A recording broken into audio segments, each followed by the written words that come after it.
नवेरा बेटा। मिर्जा नायब बेग सहन में दाखिल होते हुए बुलंद आवाज में पुकारे, लेकिन उनकी पुकार दीवारों से टकराकर वापस आ गई। नवेरा तो क्या, किसी ने उनकी पुकार पर कोई रद्द-ए-अमल ज़ाहिर नहीं किया था। घर में चारों तरफ खामोशी छाई हुई थी और ऐसी ही गहरी खामोशी उनके वजूद में भी हावी थी।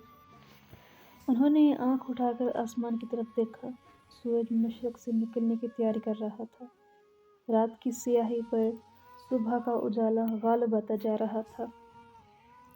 गुजरी रात ने उन पर क़यामत ढाई थी। उनके असाब पूरी तरह टूट-फूट का शिकार थे।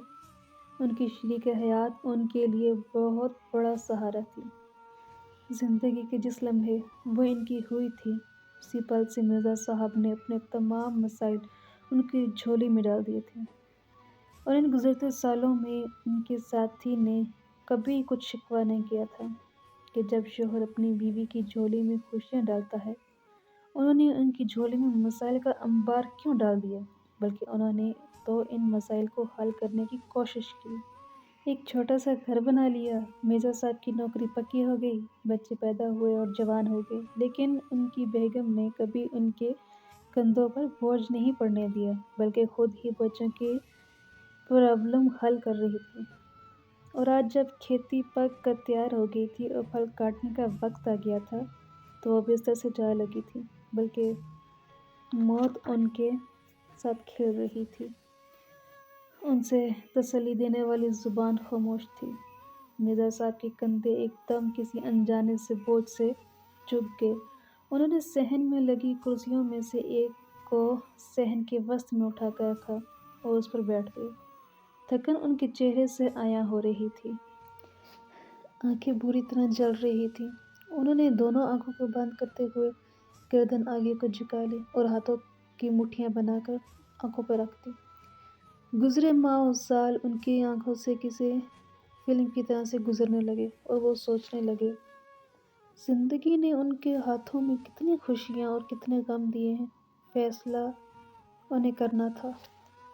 बड़ा दुश्वार होता है ज़रा सा फैसला करना कि जुनून कहानी को, बयान बेजुबानी को कहाँ से याद रखना है, कहाँ से भूल जाना है, कितना बताना है, उसे कितना छुपाना है, कहाँ रो रो के हंसना है और कहाँ हंस हंस के रोना है, किसी आंचल के किसी कोने को कितना सा भिगोना है, कहाँ आवाज़ देनी है, कहाँ खामोश रहना है, किसी दुख को कहाँ पर कौन सी शिद्दत से सहना है, कहाँ रास्ता बदलना है, कहाँ से लौट आना है।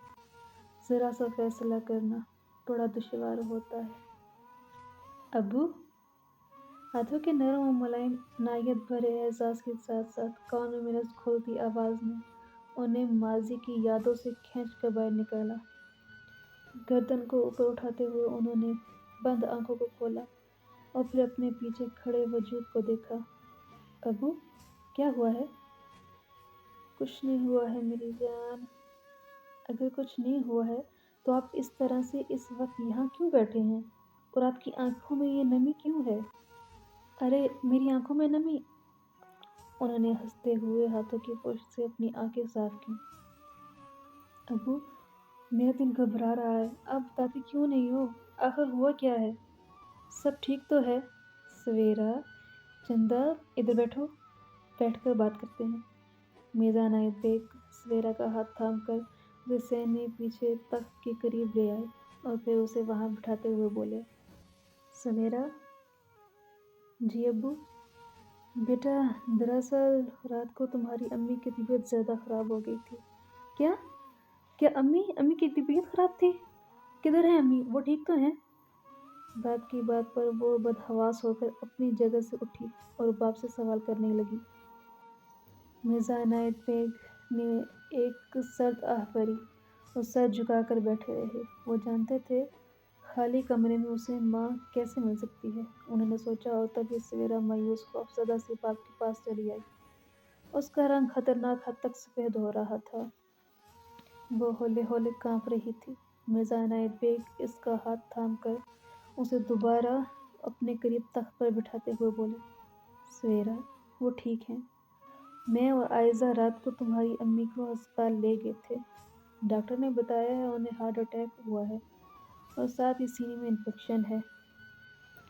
ابو مجھے امی کے پاس لے چلیں، میں انہیں دیکھنا چاہتی ہوں۔ سویرا نے روتے ہوئے باپ کے ہاتھ کو تھام لیا تو مرزا عنایت بیگ سر ہلاتے ہوئے بولے، ہاں ہاں میں تمہیں لے جاؤں گا۔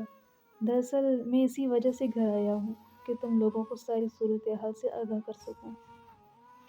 مجھے خوف تھا کہ ہم تینوں کو گھر میں نہ پا کر کہیں تم لوگ پریشان نہ ہو جاؤ، اسی لیے جب تک دوسرے اٹھتے ہیں تم کچھ دوسری چیزیں پیک کر لو، پھر میں اور تم چلیں گے۔ نویرا گھر کا انتظام دیکھ لے گی اور جہاں تک میری بات ہے تو میں آج دفتر سے چھٹی کر لوں گا، اس لیے جاؤ اور ناشتے کا بندوبست کرو۔ جی ٹھیک ہے ابو۔ سویرا اپنے آنسو صاف کرتے ہوئے اٹھی اور کچن کی طرف بڑھ گئی۔ مرزا عنایت بیگ تخت پر سے اٹھے اور اپنے کمرے کی طرف بڑھ گئے۔ آج کمرے کی ہر چیز سے اداسی ٹپک رہی تھی۔ انہیں اس اداس سے وحشت ہونے لگی۔ وہ وحشت زدہ سے ہو کر بیڈ پر دراز ہو گئے اور اپنی آنکھیں بند کر لیں۔ جان سے مار دے مجھے لیکن چھوڑ جانے کا مجھ پر ظلم نہ کرنا۔